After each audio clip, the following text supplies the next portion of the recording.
तीन ही तो बातें बोलनी है। ओम केशवाय नमः, ओम माधवाय नमः, ओम नारायणाय नमः। आचार्य जी श्लोक मिले? अच्छा, तो यह बड़ी अद्भुत बातें कही गई हैं। केशवाय नमः, नारायणाय नमः, माधवाय नमः, ऐसा बोल करके आचमन कीजिएगा। लिखा अभावे भस्मनस्तत्र जलस्यादि प्रकीर्तितम्। यदि भस्म का अभाव है तो आप जल से भी 3 रेखाएं खींच सकते हैं। भस्म की पूर्ति जल से हो जाती है, तो वहां आप जल का प्रयोग कर लें। जपस तपस तथा दानम तपुण्णाम सफलम भवेत्। वर्णन किया गया है कि भक्त के लिए जप, तप, दान और तिलक, ये पूजा में इनको बड़ा विशेष माना गया है। तो ये कुछ बड़ी अच्छी बातें बताएं। अन्नोदकम तथा तत्र शिव पूजा हरे। ये तो मैं पूर्व में बोल भी गया हूँ कि नित्य भगवान का अन्न का भोग लगाइए। जो एक वेद में जो नैवेद्य का जो मंत्र है, ये नैवेद्य का मंत्र है, वो फल चढ़ाने का नहीं है। वो मंत्र है, वो दूध पिलाने का भोग नहीं है भगवान को। उसमें जो नाभ्या आसीदन तर्क्षगुम, जो ये मंत्र है, उसमें अन्न का भोग भगवान को। यहाँ इस ग्रंथ में भी ये पूजा का जितना भी प्रकरण है वो सबसे महापुराण से लिया गया है। जो देवताओं की 16 प्रकार की जो पूजा होती है और जितनी भी वस्तुएं चढ़ाई जाती हैं भगवान को, यह पूरा का पूरा प्रकरण श्री शिव महापुराण से इसको लिया गया है। और वो भी रुद्र संहिता में सृष्टि खंड में अध्याय नंबर 11, 12, 13, 14, 15, 16 और 17, इन अध्यायों में पूरा कर्मकांड है, पूरा पूजा का विधान है, उसको वर्णित किया गया है। चंदनई कुंकुमश्चैव धूपदीपैशनैकसा नैवेद्य विविधैश्चैव पूजयित्वा तथा शिवः। किसी भी देवता की आप पूजा करते हैं उसमें नैवेद्य जरूरी है। चंदन लगाइए, कुमकुम लगाइए। बहुत लोग कहते हैं कि भगवान शंकर को कुमकुम नहीं लगाया जाता, आपने भी सुना होगा। तो यह श्री शिव महापुराण रुद्र संहिता सृष्टि खंड अध्याय नंबर 13 और श्लोक नंबर 32, इसमें स्पष्ट वर्णन है कि भगवान को चंदन, कुमकुम, धूप, दीप अनेक प्रकार से के नैवेद्यों के द्वारा भगवान शिव की पूजा करें। मैं ये कथाएं इन सब चीजों की भ्रांति को खत्म करने के लिए ही तो कह रहा हूँ। और एक एक बात को मैंने बहुत बारीकी से इसको पढ़ा है। एक बार फिर मैं श्लोक बोल रहा हूँ। जो कहते हैं कुमकुम न चढ़ाएं, मंदिरों के पुजारी लोग भी बोलते हैं, हाँ, सूखी कुमकुम, सूखी रोली नहीं चढ़ाइए। हाथ पर ना लिखें, हाथ पर लिखने से कर्जा बढ़ता है, इसलिए पेन कागज के ऊपर ही चलाएं। तो कॉपी लेके बैठो, डायरी लेके बैठो, आपके काम में आएगा। और मैं हर बात एक प्रमाण के साथ में आपको निवेदित कर रहा हूँ। श्री शिव महापुराण रुद्र संहिता सृष्टि खंड अध्याय नंबर 13 और श्लोक नंबर 32, इस श्लोक में महादेव के ऊपर कुमकुम चढ़ाने के लिए, रोली चढ़ाने के लिए कहा है। उसमें जल डालिए, गीला करके चढ़ाइए, क्योंकि सूखी रोली तांत्रिक लोग प्रयोग में लेते हैं उसको। आप बेदुक्त भाव से पूजा कीजिए। चंदनी कुंकुमश्चैव धूपदीपैरेकसा नैवेद्य विविधैश्चैव पूजयित्वा तथा शिवः। भगवान शंकर की पूजा में इन चीजों को लीजिएगा।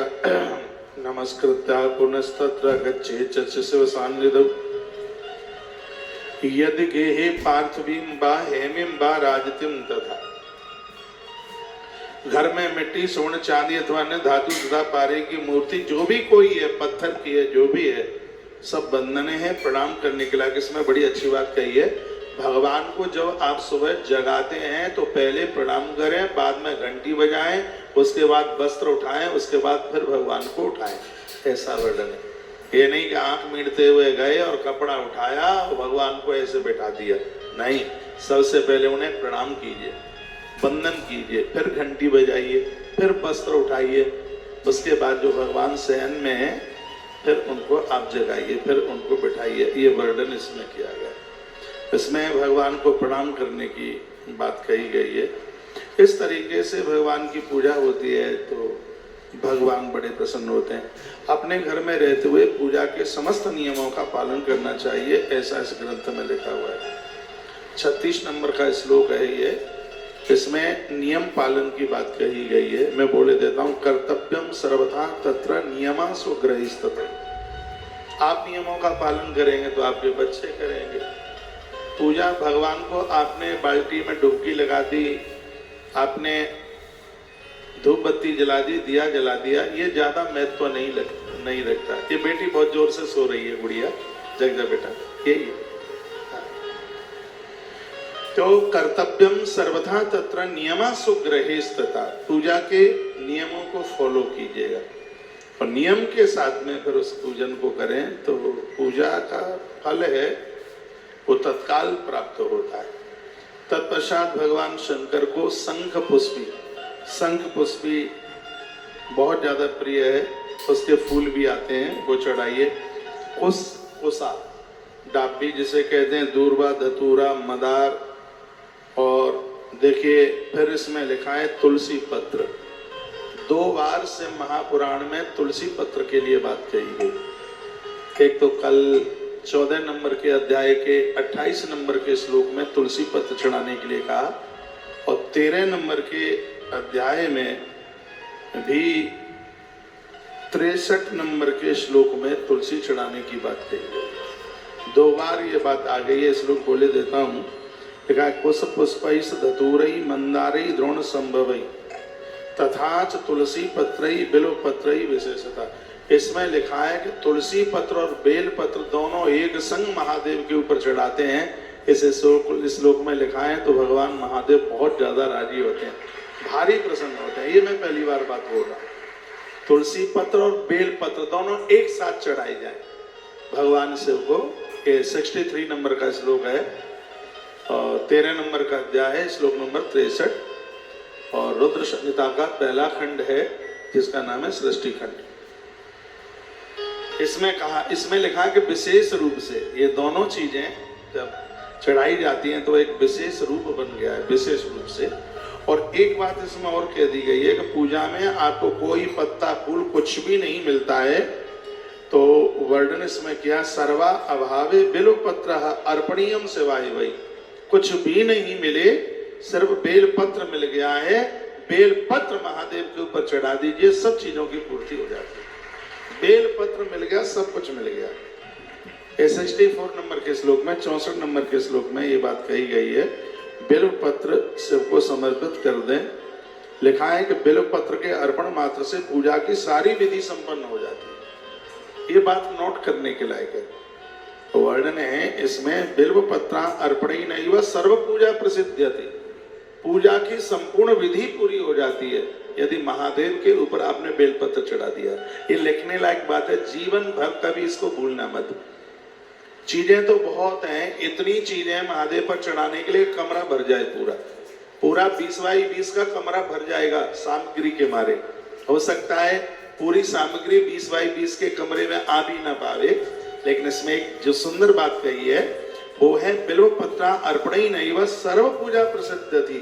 जिस समय आप बेलपत्र भगवान महादेव के ऊपर चढ़ा देते हैं तो महादेव के ऊपर पूजा का सिगरा सामान चढ़ गया इस समय।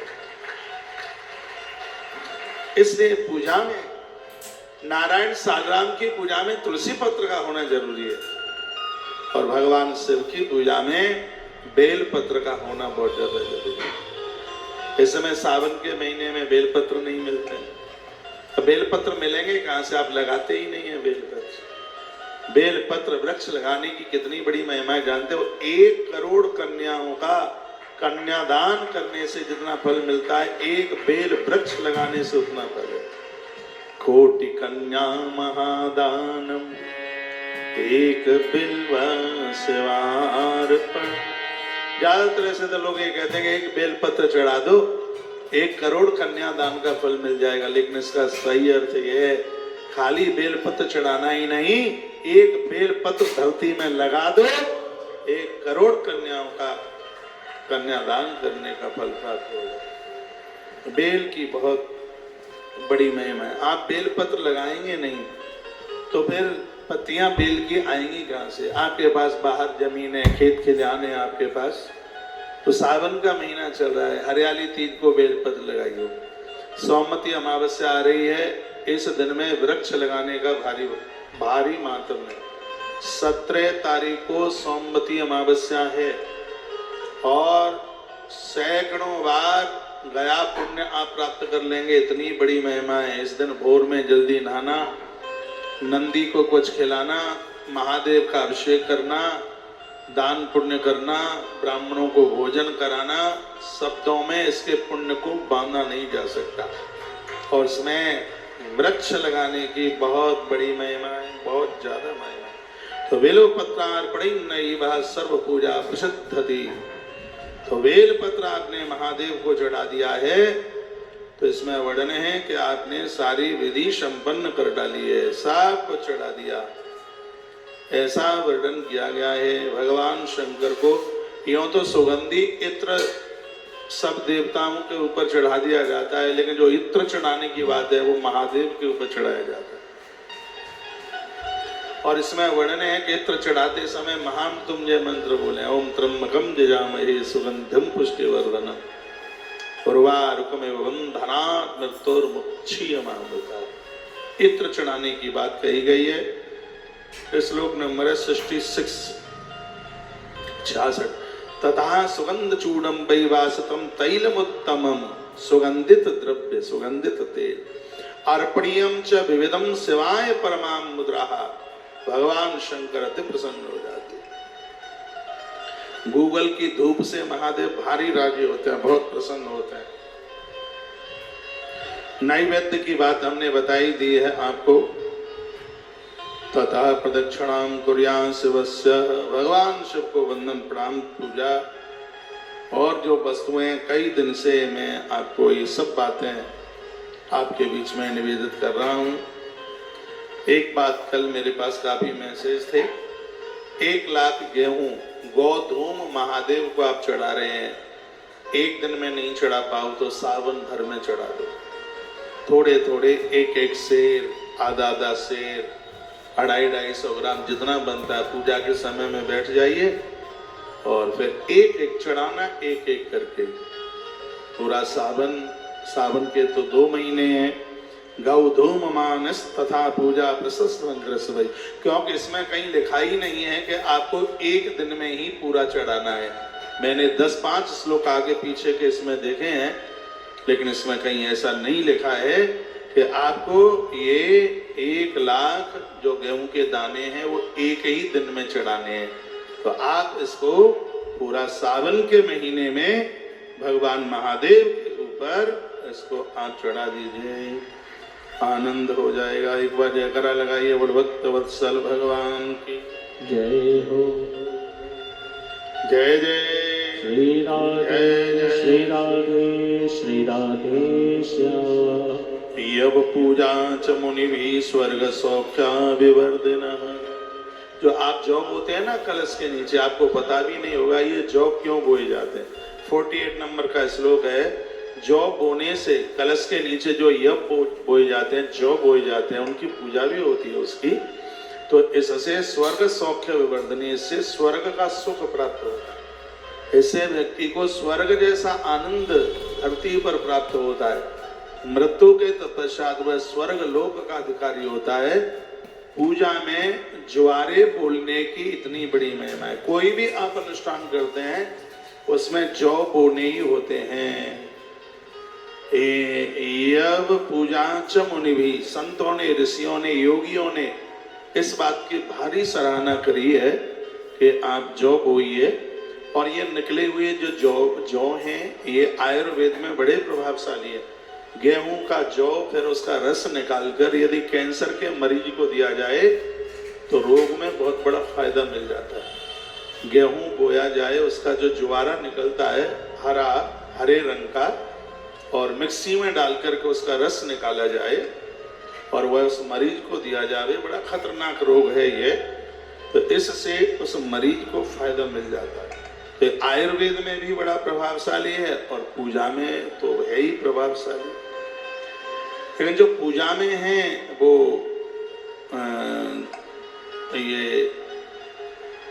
ये इंद्र के द्वारा प्रकट हुआ है। जो ये जितने भी अन्न हैं ये देवताओं से बने, ये इंद्र से प्रकट हुआ है जो, इसलिए इसका एक नाम इंद्र जो और है। और हाथ में इस जौ का निशान होता है। जो लोग हस्तरेखा देख लेते हैं, मैं भी देख लेता हूं पर देखता नहीं। अब अनुभव तो करना ही चाहिए, किताबें पढ़िए, ग्रंथ पढ़िए। जिसके अंगूठे में यव का निशान हो, जौ का निशान हो, ऐसा व्यक्ति बनखंड में भी जाकर के पहुंच जाए तो लक्ष्मी नारायण उसका संग नहीं छोड़ेंगे, भगवान उसका साथ नहीं छोड़ेंगे। ये हाथ में यहाँ होता है, इस जगह पर। वो जहां भी पहुंच जाएगा दुनिया उसके संग संग होगी। अंगूठे में होता है, इस पोटुआ के नीचे होता है, यहाँ होता है यव का निशान, यहाँ होता है। मेरे दोनों हाथ में, इसमें भी है, इसमें भी। तो जौ की तो बड़ी महिमा है। तो ये छोटी छोटी बातें बताई गई हैं, इनको अपनी पूजा में जोड़िएगा। जैसे हम बेलपत्र लगाते हैं, तिल पुष्पई तथा मानम, उसी प्रकार से तिल की पेड़ भी लगाएं, उसके फूल भगवान शिव को आप चढ़ाएं।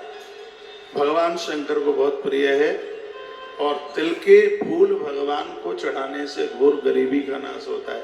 यहाँ तक कि कमल के फूल से भी ज्यादा महादेव को तिल के पुष्प और ज्यादा प्रिय है। ऐसा इस ग्रंथ के 62 नंबर के श्लोक में ऐसा वर्णन है। और ये तो आप बो देंगे, गमले में ही बो दें तो ये बहुत जल्दी निकल करके आ जाता है। और इस समय ये तो ऋतु चल रही है तिल बोने की, तिल का वृक्ष, और इसका फूल सितंबर में आ जाता है, अक्टूबर में आ जाएगा। और उन फूलों से भगवान शिव की पूजा की जाए। आज मैं फोन करूंगा शाम को कि गौशाला में थोड़े तिल बो दिए जाएं फूलों के लिए, कहीं एक खेत में एक कोने में तिल, तो उसके फूलों से भगवान शिव की पूजा की जाए। भगवान शंकर बहुत प्रसन्न होते हैं। देवताओं के लिए भी बड़े आनंद की बात है। आपको 4 गाड़ी चाहिए, हर रोज बदलने के लिए आपको गाड़ी चाहिए। मुझे देवता इसलिए अच्छे लगते हैं क्योंकि देवता तृप्त हैं अपने आप में। कभी भगवान नारायण कभी महादेव के पास नहीं गए, ये नहीं कहा कि गरुड़ पर बैठे बैठे मैं बोर हो गया हूं, कुछ दिन के लिए आप मुझे अपना नंदी दे दीजिए, कभी भी नहीं गए। और भगवान शंकर ने भी कभी नारायण से नंदी नहीं मांगा। इनकी तृप्ति देखिए आप, ये अपने अपने वाहन। और आनंद की बात है, ये जहां रहते हैं, ये जहां भी रहते हैं, इनके ठीक सामने इनका वाहन होता है। जिस गाड़ी में आप सैर करते हैं उसका इतना ध्यान रखिए कि आपके आवास के ठीक सामने ये वाहन खड़ा हुआ रहे। ये वाहन, इससे बरकत होती है। ये नहीं है कि उसको चौड़े में सड़क पर पड़ी है, बिलंदा धूल जम रही है। आप देखते हैं शंकर का वाहन बिल्कुल नाक के सामने होता है। नारायण के मंदिर में गरुड़ ठीक सामने होता है। हनुमान जी का वाहन जानते हैं क्या है? हनुमान जी का वाहन नहीं पता आपको? क्या है हनुमान जी का वाहन? हनुमान जी का वाहन है ऊंट। ऊंट है हनुमान जी का वाहन।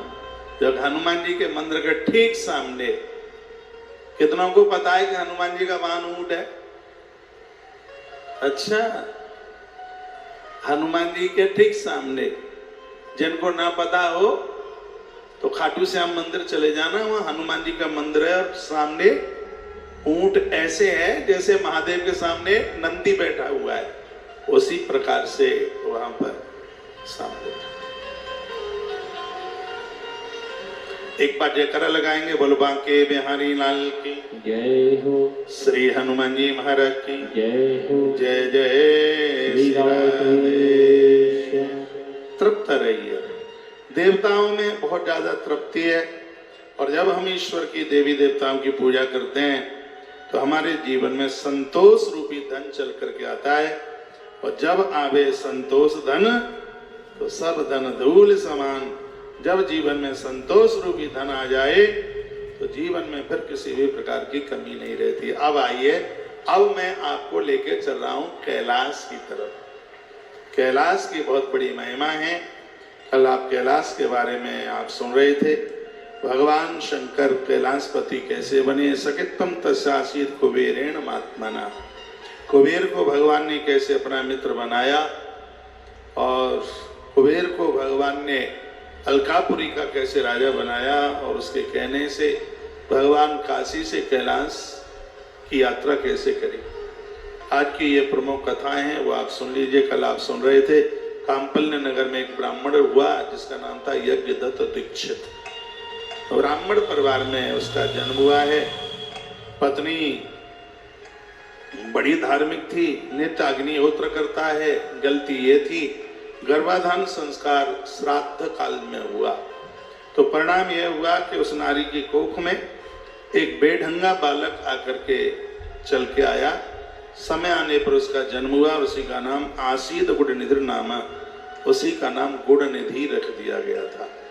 और वह बालक थोड़ा छोटे से बड़ा हुआ। 19 वर्ष में उसकी शादी कर दी गई। हमारे ग्रंथ भी कहते हैं बच्चों को पहले सेट काम से सेट कीजिए, उन्हें शादी शुदियां तो हो ही जाएंगे। पहले उनको उनके पांव के ऊपर खड़ा कीजिए, उन्हें कमाऊ बनाइए, उन्हें बुद्धिमान बनाइए, उन्हें संस्कारित बनाइए। बच्चों को आप हॉस्टलों में बहुत दूर भेजते हैं पढ़ने के लिए। कोटा में जाते हैं बच्चे, पूना में जाते हैं और कहीं कहीं जाते हैं पढ़ने के लिए। बच्चे बाहर पढ़ने के लिए जाएं, उनको आप डॉक्टर बनाना चाहते हैं, कलेक्टर बनाना चाहते हैं, इंजीनियर बनाना चाहते हैं। भाग्यनगर के लोगों, मेरी प्रार्थना है इन बच्चों को सबसे पहले इंसान बनाइए, इन्हें इंसान बना करके देखिए। इंसान न बनाया तो फिर ये खुरापाती करें। गुड़निधि के अंदर ऐसा कोई दोष नहीं था जो इसके पास ना, तो पिता का ध्यान नहीं था। पिता का ध्यान न होगा तो बच्चे मूर्ख हो जाएंगे। माँ का ध्यान नहीं होगा औलाद के ऊपर तो बच्चे चरित्रहीन हो जाएंगे। माँ की देखरेख में बच्चे चरित्रवान बनते हैं। माँ हो पातिव्रत धर्म का निर्वहन करने वाली, पिता हो संयम, इन दोनों के माध्यम से होने वाली औलाद एक विशेष होती है। एक कथा आती है, जब राम जी का वनवास हुआ तो वन में थे प्रभु राम, लक्ष्मण, माता जानकी। एक दिन राम जी के मन में बात आई कि थोड़ी मैं लक्ष्मण की परीक्षा ले लूं। तो प्रभु श्री राम जी लक्ष्मण को कहने लगे, लक्ष्मण मैं थोड़ा महात्माओं के पास जा रहा हूं, सीता का ख्याल रख। एक वृक्ष के नीचे बैठे थे। राम जी गए और तोता बनकर उसी पेड़ के ऊपर आके बैठ गए। राम तोता बने, सुख बने। उन्होंने क्या कहा, लक्ष्मण। लक्ष्मण ने देखा कि इंसान की भाषा तोता कैसे बोलता है। तो उस तोते ने क्या कहा, फलम दृष्ट्वा पुष्पम दृष्ट्वा नारीम दृष्टा में। अरे ये बताइए, एकांत में यदि पका हुआ फल दिखाई दे, क्या उस फल को तोड़ने का मन नहीं करेगा? एकांत में खिलता हुआ फूल दिखाई दे, क्या उसको तोड़ने का मन नहीं करेगा? अकेले में युवा नारी दिखे, क्या उसको छूने का मन नहीं करेगा? लक्ष्मण को ये बात उस सुख ने कही, उस तोते ने कही। तो लक्ष्मण ने क्या जवाब दिया? लक्ष्मण ने कहा, तोता तू सही कह रहा है, खिलता हुआ फूल मन करता है उसको तोड़कर नाक से लगा ले, उसकी खुशबू लेने के लिए। पका हुआ फल उसको तोड़ने का मन करता है। युवा नारी दिखे, बिल्कुल उसको छूने का मन करता है।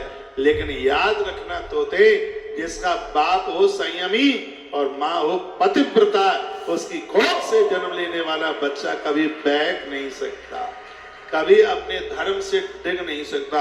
इतना कहा, तोते में से प्रभु राम प्रकट हो गए। लक्ष्मण को अपने अंक में भर लिया, अपनी छाती से लगा लिया। तो माता के संस्कार तो बच्चों को महान बना देते हैं। और सिर्फ कोख में बच्चे को पाल करके और फिर उसको जन्म दे दिया, इससे ही मातृत्व तो पूरा नहीं होगा। बच्चों के अंदर जो संस्कार हैं वो माँ से ही चल के आते हैं। माँ ही कहती है ये पिता है, माँ ही कहती है ये दादी है, ये दादा है। सब संबंधों का अर्थ तो माँ बताती है। माँ की देख रेख में बच्चे बहुत बड़े चरित्रवान हो जाते हैं। नाभि के ऊपर का जो हिस्सा है वो पिता का होता है और नाभि के नीचे का जो हिस्सा है वो माँ का होता है। इसलिए पिता की देखरेख में बच्चे विद्वान और माँ की देखरेख में बच्चे चरित्रवान। बच्चे मूर्ख हैं, पढ़ाई लिखाई नहीं करी, ये पिता का दोष है। बच्चों ने अपने हिसाब से शादी की है, बेटी किसी के संग चली गई, बेटे ने किसी की बेटी का हरण कर लिया, ये दोष माँ को जाता है। बच्चों के बारे में जितना माँ को पता है इतना और किसी को नहीं पता। माँ का ध्यान रहेगा औलाद के ऊपर, बच्चे चरित्रवान हो जाएंगे।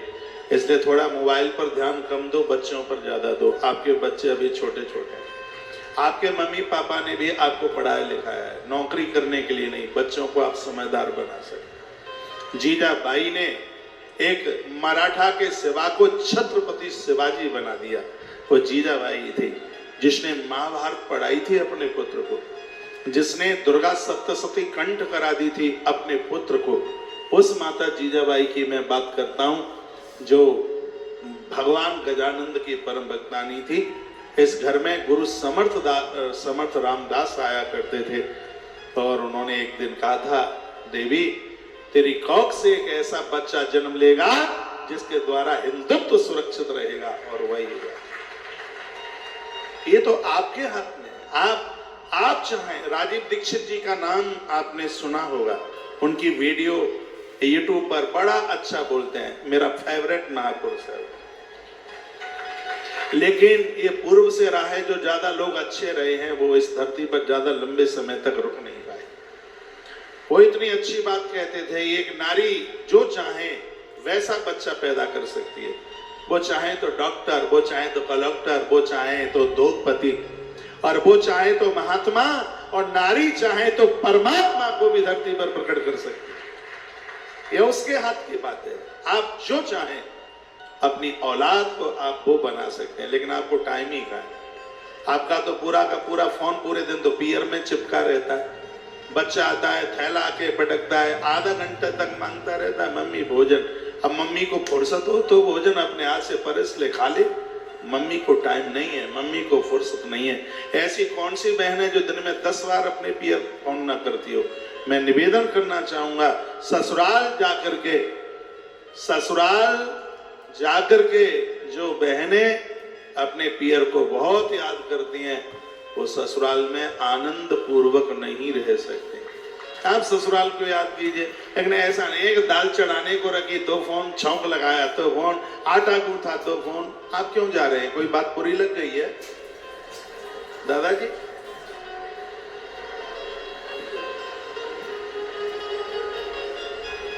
बच्चों के ऊपर ध्यान दीजिए, बच्चों को भूखा मन जाने दीजिए, उनकी क्लास लीजिए, उन्हें अपने पास में बैठाइए। कितना अच्छा लगता है जब बच्चे के सर पर आप कंघी लगाते हैं, कितना अच्छा लगता है जब आप बच्चों को यूनिफॉर्म पहनाते हैं। आप माँ हैं, आपका स्थान तो कोई नहीं ले सकता। और मैं बहुत सी बातें बता रहा हूँ, उनमें एक बात ये भी है कि बच्चे जब कपड़े उतारें तो कपड़ों को उल्टा करके ना उतारें। शर्ट, टी शर्ट, पैंट, पजामा जो भी है उसको सीधा ही उतारा जाए, उसको बिल्कुल उल्टा नहीं। ये भी मैंने सदाचार में, मैंने तो बहुत सी चीजें पढ़ ली हैं। नारी अपने गोपनीय वस्त्रों को चौड़े में न सुखाए, ऐसा भी ग्रंथ में वर्णन है। सूखते हुए कपड़े के नीचे जिसका पानी टपक रहा है, और पानी हमारी बॉडी पर गिरता है जिससे चर्म रोग, धुले हुए वस्त्र का पानी कभी भी शरीर के ऊपर नहीं गिरना चाहिए। तो कपड़ा ऐसी जगह सुखाया जाए जिससे व्यक्ति इन सब चीजों से बच जाए। पहले की दादियां बड़ी होशियार होती थी, बहुत ज्यादा होशियार होती थी। आप भोजन बनाती हैं, बाल टूटकर अन्न में चला जाता है, ये जाता है पेट में, बहुत बरसों तक ये पेट में शरीर में गांठें बना देता, कैंसर पैदा हो जाता है। इसलिए पूजा करते समय, भोजन बनाते समय और किसी के चरण छूते समय नारी का जूड़ा बंधा हुआ होना चाहिए। बाल केस खुले न हुए हों। नारी के खुले केस अशुभ है, वो झगड़ा कर देते हैं। और वो द्रौपदी का ये संकल्प था कि ये केस नहीं बंधेंगे, और खुले केसों ने क्या क्या दंड मचाया आप सब जानते हैं। मैं क्या बोलूं, मैं तो कोई बात संकेत में ही कहता हुआ जाता हूं। आप भोजन बना रहे हैं, आप पूजा में बैठे हुए हैं, आपका जोड़ा, आपके केस बंधे हुए होने चाहिए। ये टूटा हुआ बाल अन्न के माध्यम से पेट में जाता है, इससे भी कैंसर जैसी बीमारियां बनती हैं। इसलिए ध्यान रहे इस बात के लिए। जो स्त्री पुरुष कोई भी हो जिनके नाखून लंबे हैं, बड़े बड़े नाखूनों का सीधा अटैक लीवर के ऊपर होता है। मेरी कोई बात काट के तो बताए, गलत कह रहा हूं तो। लंबे लंबे जो नाखून हैं, बड़े बड़े नाखून हैं, चेकअप भले ही करा लेना। दो प्रकार से ये लीवर के ऊपर बड़ा अटैक पड़ता है। या तो किसी को पीलिया रोग हो जाए, ये बहुत खतरनाक रोग है, इसका सीधा अटैक लीवर के ऊपर है। और एक ये लंबे लंबे नाखून, और उन नाखूनों से सना हुआ भात, उन नाखूनों से सनी हुई दाल, उन नाखूनों से मिला हुआ गूथा हुआ आटा, ये लीवर को डैमेज कर डालेगा। आजकल माताओं में, बेटियों में कंपटीशन चल रहा है कि तेरे नाखून 6 इंच के होंगे तो मेरे 9 इंच के होंगे। कंपटीशन है इस बात का। ऐसा मत कीजिए। सजग समझदार घर की तुम बेटी हो तो नाखून पोटुआ के अंदर होना चाहिए, वो बिल्कुल बाहर में। जो चीज रखाने के लायक है वो कटा डाली है, जो कटाने के लायक है उसको लंबा लंबा कर रहे हैं। बालों को लंबा कीजिए, बालों को तो बड़ा कीजिए, नाखून छोटे कीजिए। मुझे बड़ा भय लगता है पान छुपाने से। मुझे पान छुपाने से परहेज नहीं है, लेकिन तलवार जैसे नाखून मेरी उंगलियों को घायल करे बैठे, मुझे तो भय उससे है। मेरी सब उंगलियां घायल हैं, पता नहीं क्यों इतने लंबे लंबे नाखून रखाते हैं। ये पता नहीं कौन सी फैशन है, पूरी गंदगी तो उसी में ही जाती है, और ये सब लीवर को बर्बाद करते हैं। इसलिए अपनी प्राचीन सभ्यता में जीवन का निर्वहन करो, प्राचीन शैली में अपना जीवन जियो, तो बचे रहोगे। नहीं तो 60 में फूंक निकल जाएगी और अस्पताल में जाकर के और मरेंगे। मौत भी घर पर नहीं मिलेगी। तो काय को ये आफत कर रहे हो, काय को ये परेशानी कर रहे हो? जाग जाओ, जाग जाओ, कुछ सोच लो, कुछ विचार कर लो। महात्माओं ने हमारे जीवन के लिए बड़े शोध किए, उन्होंने बड़ी तपस्या की। आपको क्या पता है कि ग्रंथों को लिखने के लिए उन्होंने कितनी मेहनत की होगी। जीवन भर दूध पी करके भगवान व्यास इन ग्रंथों को लिखते रहे। वियड जंगल में बैठकर नदियों का पानी पी करके इन ग्रंथों को लिखते रहे। इनमें बड़ा शोध और इनमें बड़ा चिंतन किया था, तब ये सब सामग्री हमारे पास में आई है। लेकिन जो चीजें फ्री में मिल जाती हैं उसका मैं तो थोड़ी ही समझा जाता है। ये तो अपने हम पुरखों को पूछ लें, इन ग्रंथों को तैयार करने के लिए उन्होंने कितनी तपश्चर्या करी है, उन्होंने अपना सब कुछ समर्पित कर दिया, तब यह नॉलेज हमारे पास में चल करके आ पाई है कि जीवन कैसे जिया जाए। मुझे विश्वास है यहाँ बैठी हुई बेटियां नाखूनों को लंबी नहीं करेंगे, बालों को लंबा कीजिए, नाखून बिल्कुल छोटे नाखून। ये करना ही होगा, अपने आप को बदलना ही होगा, अपने आप का परिवर्तन करना होगा। आसीद गुणनिधि नाम दीक्षिता सस्य वही सोता। इस माता पिता ने कभी इस बच्चे के ऊपर ध्यान नहीं दिया। समझदार दूध कार्य मैत्रीम, इसकी मित्रता जुआरियों से हो गई। आपके बच्चे बाहर पढ़ने को जाते हैं, ये पढ़ाई कितनी करते हैं, वो एक सब्जेक्ट बाहर का है, बाद का है। ये पहले देखिए इनके मित्र यार दोस्त कैसे हैं, इन मित्रों का बड़ा असर पड़ता है। एक खोटे लोगों के साथ संगति नहीं हो जाए। गोस्वामी जी ने कहा था भगवान नरक दे देना लेकिन गलत मित्र मत देना, गलत लोगों का संग मत देना। पर भल बास नरक कर ताता, दुष्ट संग जन देई विधाता। परमात्मा गलत लोगों का संग मत देना, अच्छे मित्र बनाइए। जो हमसे कुछ नहीं लेते सब कुछ दे देते हैं उन्हें मित्र कहते हैं। जो हमें बर्बाद नहीं करते उन्हें मित्र कहते हैं। जो हमारा ध्यान रखते हैं उन्हें हम मित्र कहते हैं। जो हमारा शोषण नहीं करते, जो हमें चरित्रवान बनाते हैं वो मित्र हैं। जो हमें चरित्रहीन बना दें, जो हमारे चरित्र को लूट ले, वो मित्र नहीं, वो दुश्मन हैं। ऐसे लोगों का कभी भूलकर साथ मत करना, उनको अपनी पंगति में मत बैठने देना, ना उनकी लाइन में खड़े होना, ना उनको अपनी लाइन में कभी खड़े होने मत देना। ईश्वर ने बड़ी कृपा करी है तब तो ये जीवन मिला है, और इस जीवन को हम ऐसे ही गवा देंगे? नहीं। बहुत लोग मुझे कहते हैं यह आदमी मेरा मित्र है। देखता है कि मुंह में से भवका निकलता है शराब का। मैंने कहा भाई तुझे तो मित्र भी नहीं ढूंढना आया, मित्र ऐसा ढूंढते जैसा कृष्ण ने ढूंढा था। बहा सुदामा कमाल है तेरा, क्या है ऐसा मित्र ढूंढ।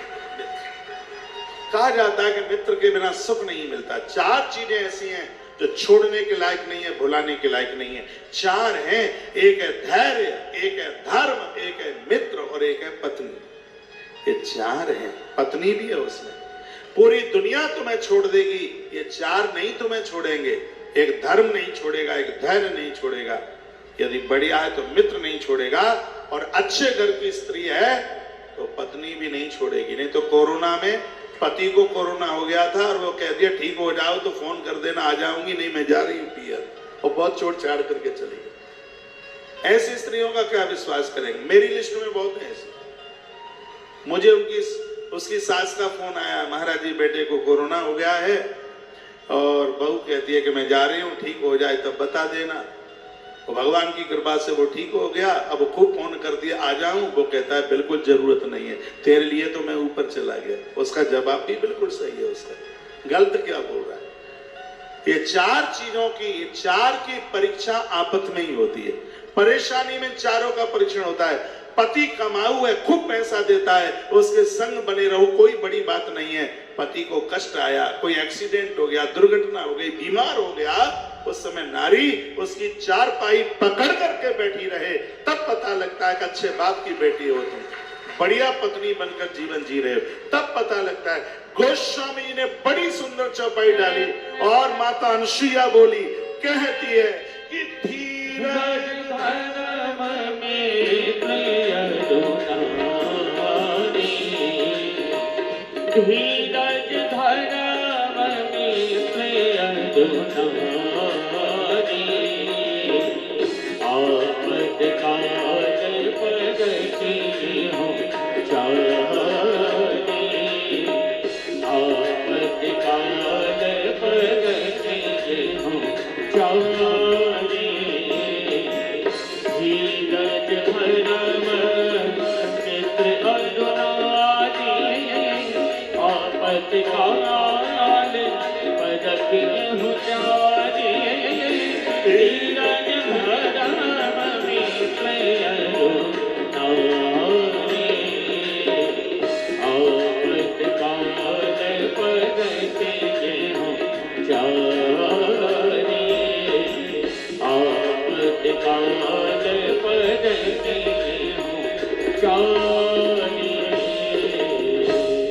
माता अनुसुईया ने बात माता जानकी को सुनाई है रामायण में। आपत्ति में इन चारों की परीक्षा हो जाती है। बेटी तुम बहुत महान हो, क्योंकि तुम्हारे पति के ऊपर कष्ट आया है और तुमने अपने पति को छोड़ा नहीं है। ये तब की ये चौपाई है।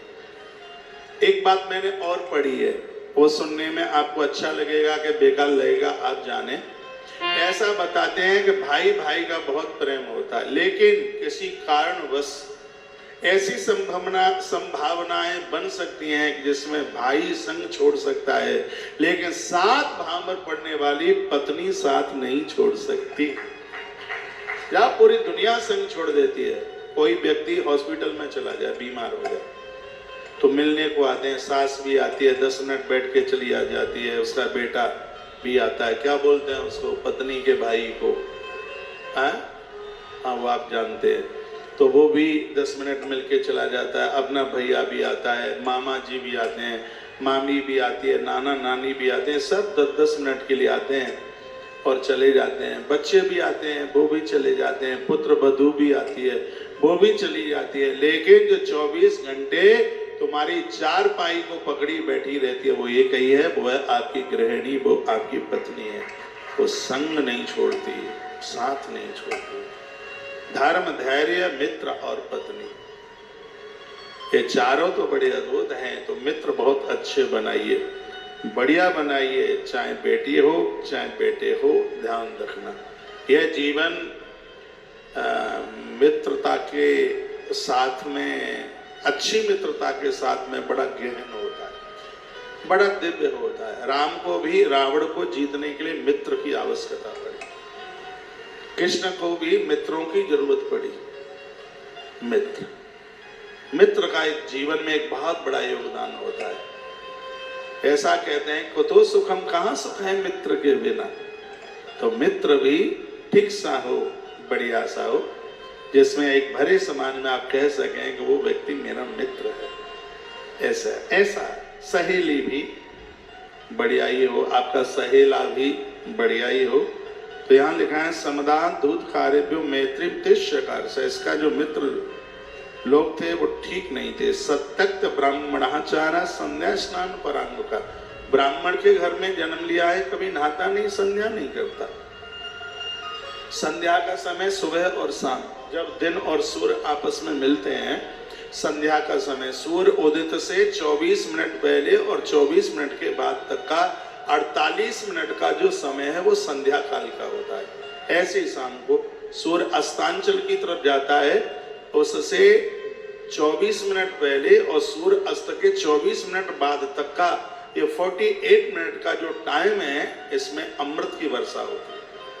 ये बड़ा दिव्य समय, ये देवताओं के भ्रमण का समय है ये। और ऐसे समय में भोग नहीं, ऐसे समय में योग होना चाहिए। इस 48 मिनट में खाना नहीं खाया जाता, भोजन नहीं किया जाता, गोधूली की बेला होती है, इसको अमृत काल कहते हैं। ये दिव्य समय होता है। ऐसे समय में सोया नहीं जाता, फिल्मी गीत नहीं सुने जाते, इसमें साधना सिद्ध हो जाती है। सूर्य अस्त के 24 मिनट पहले और 24 मिनट के बाद तक का जो समय है, ये साधना के लिए, आराधना के लिए, भगवान के दिए जलाने के लिए बहुत ही ज्यादा ये विशेष समय है। और इस समय में भगवान की साधना, पूजा पाठ, आराधना होनी चाहिए। संध्या बाती का 9:30 बजे का समय नहीं होता है, जो दिए आरती के जलाए जाते हैं उसका यही काल होता है। भोर का भी, सुबह का भी आप 12 बजे भगवान को निला रहे हैं, कभी 1 बजे निला रहे हैं, कभी 10:30 बजे निला रहे हैं। सूर्य उदित के 24 मिनट पहले का, 24 मिनट के बाद का ये समय है, इसको अमृत काल कहते हैं। इसमें अमृत सिद्धि होती है। इसमें ये समय बहुत ज्यादा दिव्य होता है, बहुत ही ज्यादा दिव्य होता है। एक समय और आता है भोर में, जो स्वास्थ्य के लिए वरदान है। और इस समय की यदि किसी ने कदर कर ली तो आज कलयुग में भी व्यक्ति 125 साल जीवन जी सकता है। वो समय है 3:20 से लेके 3:40 तक का। ये समय भी बड़ा अद्भुत है, भोर का समय। ये समय सुबह, उस समय आप जाग करके अपना मुंह धोइए, उस समय कुल्ला कीजिए, थोड़ा सा आप भ्रमण कीजिए आकाश में, अंबर में। ये आयुर्वेद की किताबों में बहुत विस्तार पूर्वक बातें कही गई हैं। अंबर, आकाश की तरफ देखिए, थोड़ा सा आप जिस पर ओस पड़ी हुई है ऐसी घास के ऊपर चलिए। ये जो 20 मिनट का समय 3:20 से लेके 3:40 का ये समय है, इसको आयुष योग के नाम से जाना जाता है। इस 20 मिनट में आपने अपने शरीर को ये समय दे दिया। आयुष में से उम्र बढ़ जाएगी, रोग अंदर प्रवेश नहीं कर पाएंगे। ये टाइम, ये समय ऐसा है। यदि कोई व्यक्ति और ऐसा ये नियम बना ले कि समय में वो अपना बिस्तरा छोड़ देता है, तो ये समझ लीजिए कि उसके अध्यात्म का हर कपाट खुल जाएगा। इतना बड़ा चिंतक हो जाएगा, इतना बड़ा विद्वान हो जाएगा, जो बातें किताबें में नहीं वो उसकी नाभि से स्मृत होकर के निकल करके आएंगी। ये ऐसा टाइम होता है, ऐसा समय होता है। ये ईश्वर का समय, ये प्रभु का समय, परमात्मा का समय। लोग इसको ब्रह्म मुहूर्त के नाम से जानते हैं। ब्रह्म मुहूर्त 6 घंटे का नहीं होता है, ब्रह्म मुहूर्त बस इतनी ही देर का होता है। ये लगभग 3:18 से लेकर के और लगभग ये भी समय 3:42 तक का ये समय ये होता है। ऐसा ये भी बड़ा अद्भुत समय है। ये भी 24 मिनट का, 42, 43, 44 यही समय। ये भी 24 मिनट बड़ी अपने आप में अद्भुत है। वो मैं आपको बता रहा हूं, आपको तो 7 बजे ही जगना है, बताने का कोई फायदा भी नहीं। आजकल तो घर में कंपटीशन से होते हैं, बहू और सास में कंपटीशन है, देखो कि कौन सूर्य ज्यादा निकलेगा तब जगेगा। कंपटीशन। भोर में थोड़ा सा जल्दी जागिए, अपने स्वास्थ्य का ध्यान रखिए। और लिखा है कि संध्या स्नान परांगमुखा। ब्राह्मण के घर में जन्म है, कभी संध्या नहीं करता, कभी पूजा पाठ नहीं करता, कभी स्नान नहीं करता। हमारे ग्रंथ कहते हैं 1000 काम करने से पहले स्नान कर। ग्रंथ कहते हैं 100 काम करने से पहले भोजन करो। वो तो कर ही लेते हैं, अब इस पर क्या प्रवचन करना है। 100 काम करने से पहले भोजन करो, 1000 काम करने से पहले नहाओ, 1,00,000 काम करने से पहले दान दो, और 1 करोड़ काम करने से पहले भगवान का नाम लो, भगवान का भजन करो। श्लोक बोले देता हूं। शतम व्याय भोक्तव्यम सहस्रम स्नान माचरेत, और लक्षम व्याय दातव्यम कोटिम तत्ताम हरिम स्मरेत। ये देना, इसके बाद बैठी चलेगी।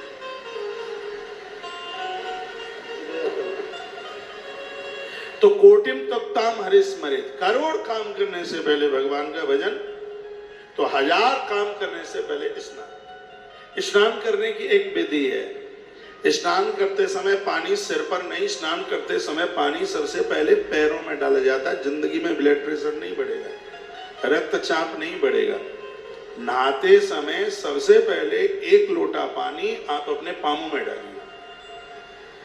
गर्म पानी कभी सिर पे मत डालना, चांद सिगरी गंजी हो जाएंगे, उड़ जाएंगे सिगरे बाल। जब से वैक्सीन लगी है तब से बाल ही भारी गायब हो रहे हैं, टूट रहे हैं, सब चांदें खुरमुंडी भई जा रही है।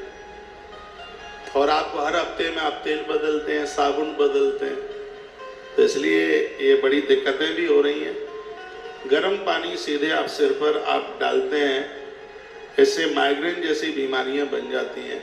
ताजी पानी स्नान के लिए ग्रंथ तो ये कहता है कि उसको भी छान करके, पूजा में तो छान के लिया ही जाता है। टोटी में कपड़ा लगा दो, सूती कॉटन टोटी में, उसी में से वो छन करके नीचे गिरेगा। थोड़ी फिटकरी डाल दो उसमें, तो उस पानी का जो दोष है वो बिल्कुल खत्म हो जाएगा। बहुत लोग कहते हैं कि शनि लग गए हैं महाराज, शनि महाराज, तो ये भी बड़ा उपाय है। शनिवार के दिन पानी में चाकू डाल करके, लोहे का कोई भी टुकड़ा चाकू डाल लीजिए और लोहे का कोई टुकड़ा उसमें डाल करके उसे स्नान कीजिए। पीपल के पत्तों की माला हनुमान जी को चढ़ाइए, और सरसों के तेल का 1 दिया दोपहर 11:48 से 12:12 अभिजित मुहूर्त में पीपल की जड़ों के नीचे जला करके आ जाइए। ये भी आपका शांति हो जाएगा। शनि महाराज नहीं, सबको कहाँ परेशान करेंगे वो। अरे जो भगवान का भगत है, क्या शनि महाराज उन्हें परेशान करेंगे। थोड़ा सा अपना जीवन जीने का क्रम बदल लीजिएगा, सब ठीक हो जाएगा। निंदको वेद शास्त्राणाम देव ब्राह्मण निंदक। ब्राह्मण के घर में जन्म हुआ था, वेद और शास्त्रों की भारी निंदा करता था, साधु महापुरुषों की भारी निंदा करता था। नट पाखंड भांडस्तो बद्ध प्रेम परस्पर, और उनके साथ पाखंडी लोगों के साथ में और उनके साथ मित्रता किए हुए है, उनके साथ ही इसको रहना इसको बड़ा अच्छा लगता है। एक पुत्री तन माता, जिनके घर में एक पुत्र है, या तो बहुत बढ़िया निकलते हैं या सीधे धुंधुकारी की तरह निकलते हैं। एक जो पुत्र है जिनको, वो तो बड़े सावधानी पूर्वक है। एक पुत्र वाले या तो श्रवण कुमार निकलेगा, और यदि सीधा का सीधा धुंधुकारी की तरह है। ये जो एक पुत्र वाले लोग हैं, आपको तो बहुत ही ज्यादा ध्यान देना होगा। अब एक बिगड़ जाए तो फिर दूसरा हो तो लगता है दूसरा संभाल लेगा। अब जो उंगली पर एक ही है महाराज, और वो भी छोड़ देगा तो फिर जाएंगे कहाँ। जिनको एक है वो तो बहुत विचार करके बेटा बच्चा तो एक से ज्यादा ही होना चाहिए, एक से ज्यादा। एक गड़बड़ करे तो दूसरा तो साथ निभा ले। अब इनको तो एक ही था, लिखा एक पुत्री थी तन माता। इस मैया को एक ही था, प्रतार यति दीक्षितम। और जब मैया इसको डांटती है तो आंखें निकालता है माँ के ऊपर। और आज के समय में ऐसी औलाद की भी कमी नहीं है जो माता पिता को खूब पटक पटक करके पीटती है। मैं तो ये बातें ज्यादा इसलिए नहीं बोलता क्योंकि ये कथा दुनिया के 200 पौने 200 देशों में जाती है। इससे हमारा थोड़ा कल्चर डाउन होता है। विदेशी लोगों को ये लगेगा क्या हिंदुस्तान में भी अब ऐसा होने लगा है। जो राम पिता के कहने से वन के लिए चले गए, क्या उस राम के देश में आज माता पिता औलाद के द्वारा कूटे जा रहे हैं। मैं तो इसलिए नहीं बोलता, नहीं तो आज की तो स्थितियां बड़ी गंभीर है। आश्रम में बेचारे बूढ़े बूढ़े लोग रोते रोते हुए आते हैं। ऐसी स्थिति हो गई है कि बस पूछो ही मत।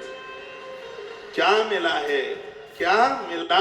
कुछ नहीं, सब कुछ चला गया, सब खत्म हो गया, कुछ नहीं रहा। क्रोध नस्तिस्तनया, बताया जाता कि इतना क्रोधी है, आंख में से तो बिल्कुल रक्त टपकता है क्रोध के मारे। जुआरियों के संग रहता है पूरा दिन भर, कुकर्मी हो गया है, मांस भक्षण करता है। मैया ने एक दिन उसको समझाया। आपने कभी किसी कुंभकार को देखा? कुंभकार जानते हैं, मिट्टी के घड़े बर्तन बनाने वाला व्यक्ति। चाक घुमाता है। किसी कुंभकार ने चिलम बनाई। चिलम जानते हो? चिलम जानते हो? कैसे कहते हैं? हाँ हाँ, वही सुल्फा वाली चिलम।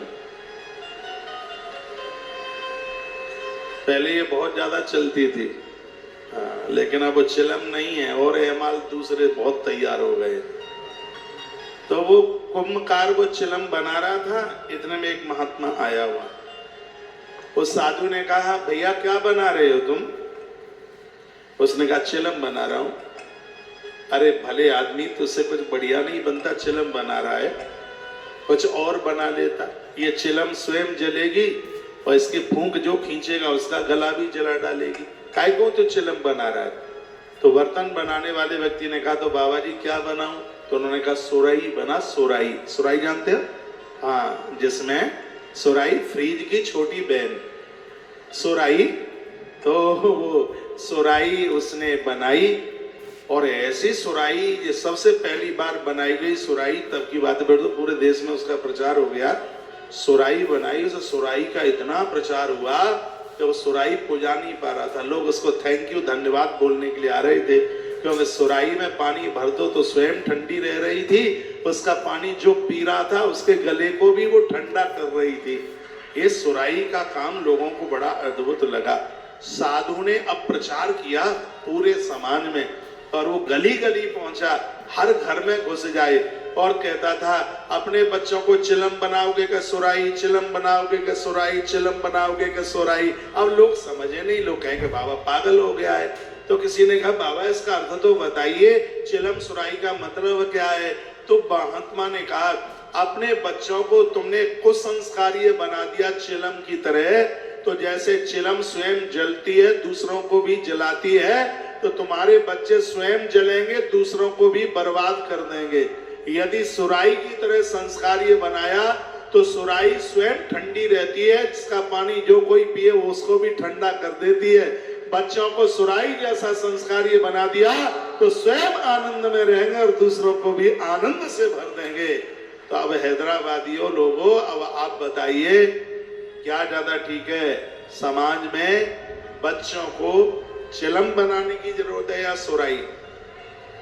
सुराही।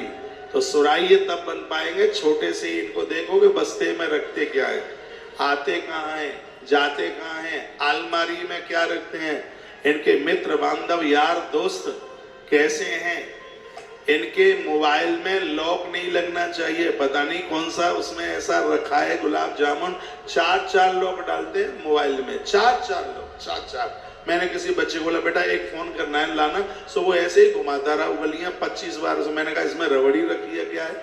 उसको यूं ऐसे करता रहा बहुत देर तक, वो लॉक खोलने के लिए। मैं तो कहूंगा जिनके मोबाइल में लॉक लगे हैं जरूर कुछ न कुछ गड़बड़ है। मेरा मोबाइल खुला पड़ा रहता है, जैसे कोई देखो पढ़ो भैया महाराज, उसमें 4 लोग। अरे औरों को छोड़िए, पत्नी जा रही है रसोई के लिए और वो पत्नी का मोबाइल उसको मिल गया, पति को पत्नी का मोबाइल, तो ऊपर से नीचे तक देखेगा। अब उसको उसका मोबाइल इतने संकी हो गए हैं, इतने संशय वाले हो गए हैं, इतने हृदय से साफ सुथरे बनिएगा, आपके ऊपर कोई उंगली तक ना उठा पाए, ऐसा जीवन जीने की जरूरत है। ये संस्कार आप नहीं देंगे तो इन बच्चों को संस्कार मिलेगा कहां से? बच्चे वही सीखते हैं जो घर में जो फिर वो चलता है। आप जो दे देंगे उन्हें, और अंत तक उनके पास में वही रहेगा। आज बाहर बच्चे पढ़ने को है, अमेरिका तक बच्चे पहुंचे, मुझे फोन करते हैं, ये उनके मम्मी पापा ने संस्कार ही तो दिए।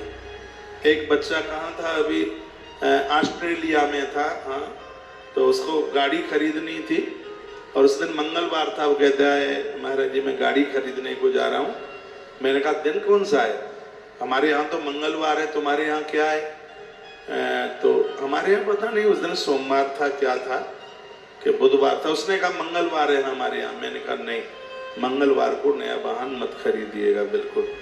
तो ये घर से जब बच्चों को संस्कार मिलते हैं तभी तो वो इन सब चीजों को मानते हैं। तो ये आप नहीं सिखाएंगे तो कौन सिखाएगा? मर गया मध्य पिशुन्य नितम चौर्यम दुरोधरे। इतने अपराध, इतना अन्याय यह करता है, इसको नग्नीकृत प्रदनम बद्धते धूतकार भी। ज्वारी लोग इसको खम्म से बांध बांध करके बहुत मराई ठुकाई इसकी पिटाई करते हैं। घर का सिगरा सामान जुआ बुआ में बेहार हूर करके आ गया। एक दिन की बात थी, क्या हुआ, इसका पिता जो यज्ञदत्त था, यज्ञदत्त दीक्षित, कहीं से यह आ रहा था तो इसने किसी जुआरी की उंगली में, उसके हाथ में इसने अपनी अंगूठी देख ली। तो इसने उस व्यक्ति को कहा भैया ये अंगूठी मेरी है, ये तुम्हारे पास कहां से चल करके आ गई? उसने कहा कि मुझे झूठा दोस्त तुम देते हो, मुझे चोर ठहराते हो। इस समय वर्तमान समय में तुम्हारे पुत्र से बड़ा तो कोई दूसरा जुआरी नहीं है। ये देखो हाथी दांत के आभूषण जुआ में हार के गया है, ये अपनी माँ के ये वस्त्र, ये साड़ियां हार के गया है, और ये देखो ये कितने आभूषण वह जुआ में हार के गया है। उस बाप ने जब ये शब्द सुने उसके पाम के नीचे की धरती हिल गई और इतना वह परेशान था, सीधा घर में चल करके आया। बहुत क्रोधी था, बहुत क्रोध में था यज्ञदत्त, और उसने अपनी पत्नी को डांट करके कहा ये धूर्ता दीक्षितायनि कुत्रास्ति धूर्ते गुण निधि सुता। धिक्कार तेरी कोख के लिए कि तूने एक शराबी को पैदा कर दिया, तूने एक ज्वारी को पैदा कर दिया। कहाँ है तेरा वो नालायक कुपुत्र, कहाँ है तेरा? वो डांट करके उसको कहा कि श्रुता तद्वाक्यम भीता सा दीक्षितायनि, वो भयभीत हो। प्रोवाच स्नान मध्यानि क्रियाम निष्पाद यंत्र था। अब क्या बोली? संध्या करने के लिए, दोपहर का स्नान करने के लिए गया है। उसने लाठी उठाई, पीठ के ऊपर प्रहार किया और कहने लगा दीक्षित हम हे सदपुत्र जननी नित्यम सत्य प्रवासिनी। बोलता है नारी वही वंदनीय है, प्रणाम करने के लायक है जिसकी कोख से सतपुत्र पैदा हो, अच्छा पुत्र पैदा हो। वह नारी आदर की काबिलियत में है। पुत्रवती जुबती जग सोई, रघुवर भगत जास सुतोई। नहीं तो नतर बांझ बल बाद व्यानी। हमारे ग्रंथ कहते हैं जो नारी अच्छे पुत्र को जन्म न दे पाए, इससे तो भला वो बांझ रह जाए तो ज्यादा ठीक है। उसकी कोख से कोई औलाद नहीं होनी चाहिए, क्योंकि बांझ रह जाएगी तो एक शराबी जुआरी कबाड़ी तो पैदा नहीं होगा। नारी या तो सूर सूरमा को जन्म दे, वीर यति को जन्म दे, नहीं तो वो बांझ रह जाए तो ज्यादा ठीक है।